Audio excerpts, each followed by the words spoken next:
this is my speech too. Hello, and this is it's going to be on convincing others that your opinion is correct. This is my target audience. I'm going to have my dad, I'm going to have my mom, I'm going to have my aunt over here, and then I'm going to have my uncle right here. And then for watching the stuff, also I'm going to have my friends right here, and my friends are going to be watching the speech as well online. So it's going to be a total of 1, 2, 3, 4, so 8 people in total. So 4 online, 4 in person.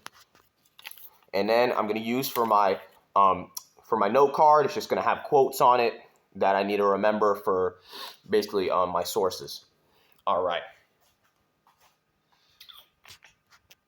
Okay.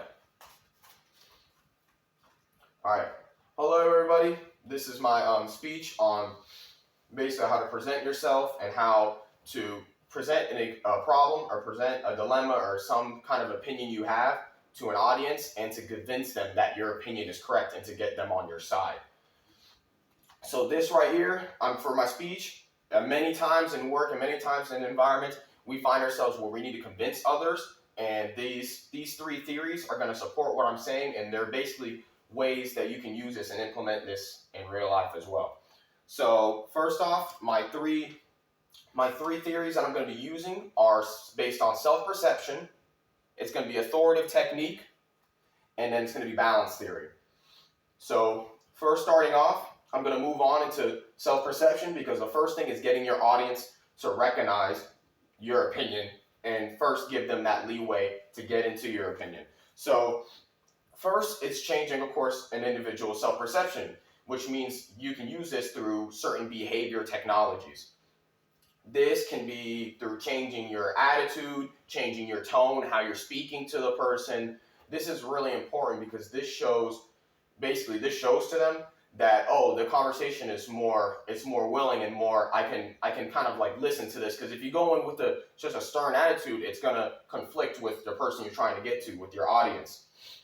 This is basically, it's going to be your behaviors during your conversation as well. So as you're talking to them and you're introducing your speech, you don't want to immediately dive into your speech, but rather you want to get into kind of talking to them, getting to know them, relating them to your speech and what's forth, and then introduce your idea, but then slowly do so. That's going to help you really persuade them, and that's going to help with self-perception a lot. And so basically, once you get that in the way, you're going to basically discuss to them about why their point isn't favorable. And you're going to say that in a sense, not in such a direct way of shutting them down, but you're going to say it in a sense that, hey, you're going to say, for example, what are some reasons A, B, and C why your point isn't it, or why your point may be not favorable towards your point. So you're not saying no to their point, but you're basically saying your point has more reality or more inclusiveness to it than theirs. So first off, I'm going to use, according to Temple University researchers Bruce Ryan and Kipnis, they did a study on this. They did a research actually on multiple people, on a group of people, and they realized that through these people, many people were affected by the media, and they realized that a lot of people were affected by the media, and they used this to persuade them as well. And what the point of this research is, you can use examples such as media to convince your people that are watching and the people that are listening to your speech that your point is valid, because the media, for example, is a really good point of persuasion. So you can use certain tools like the media in your speech to invite your audience more, pull them in, and actually get them to kind of agree with you, because that's something they can relate to. Next, I'm going to go on authoritative technique. Authoritative technique is really basically making a stand in your speech and showing that you're a trustworthy person that the audience can listen to. So this is, of course, not being so demanding, but being stern on what you're saying, being very confident, and basically articulating your voice really well. It's basically making a trustworthy image of yourself.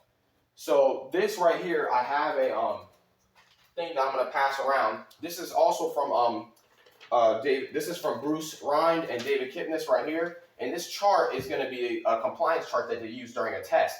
And this was basically showing during this test that majority of the people they were testing actually believed their opinion and what they were saying based off of their tone and how they were talking, rather than than what the audience, than rather than the actual facts and things that they had supplying to back up their information. This is important because it shows that you don't necessarily need to have all this information built up, but you just need to show and present yourself in an authoritative tone, and that's going to convince your audience that you're correct in the first place, rather than having all this information.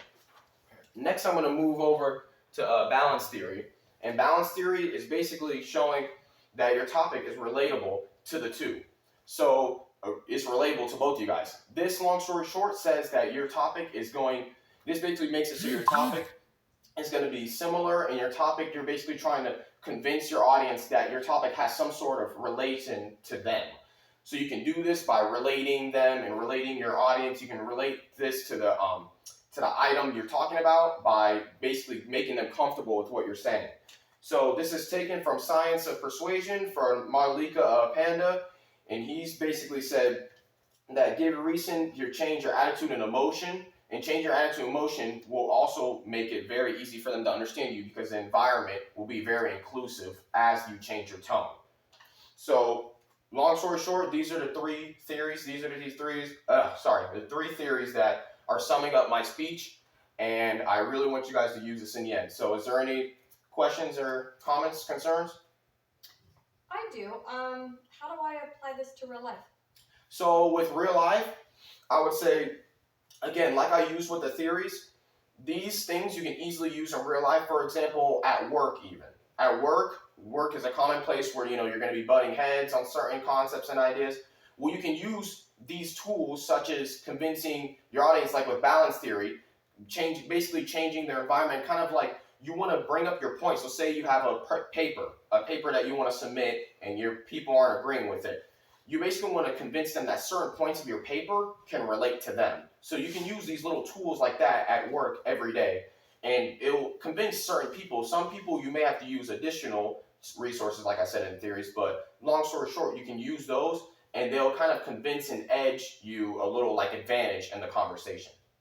Right. Any other questions? No, it seems good. It's not argumentative. It's very persuasive. I like it. Thank you. Thank you guys for listening to my speech today. I appreciate it. Thank you. Thank you.